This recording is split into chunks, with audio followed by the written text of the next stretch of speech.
In Lithuania, a state of emergency comes into force at midnight along the border with Belarus. It comes as tensions over the migrant crisis increase in neighbouring countries in the region. Troops at the border between Lithuania and Belarus are described as on high alert. I'm joined by Linas Linkovičius, Lithuanian ambassador at large for migration and former Minister of Defence and former Minister of Foreign Affairs. Thank you very much for your time today. Thanks for being on the programme. First off, why has Lithuania called this state of emergency? We're watching the situation quite closely in our neighbourhood. You know what is happening, and these crowds collected by the regime by the border threatening even more. So we have to be ready because it's very close to our borders. How do you see this situation developing both on the ground and diplomatically over coming days?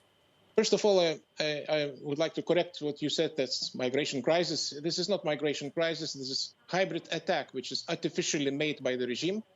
And in addition, I would say now it's also humanitarian disaster for those people, which are already collected, and these thousands collected by the border with Poland in very harsh conditions, weather conditions also very bad and becoming even worse. So this should be very urgent, so to say, reaction by all international organizations to make sure that the regime will evacuate these people from these life-threatening conditions and to stop this hybrid attack. What is Lukashenko hoping to achieve by provoking this situation, and do you think he could succeed? No, he's desperate because he's surviving, and whatever he does to stay in the position at all expense, at the remainings of sovereignty and independence of the state. And all these methods which are used, we can make assumptions that it's also coordinated with Russia. So what he's doing, very difficult to predict.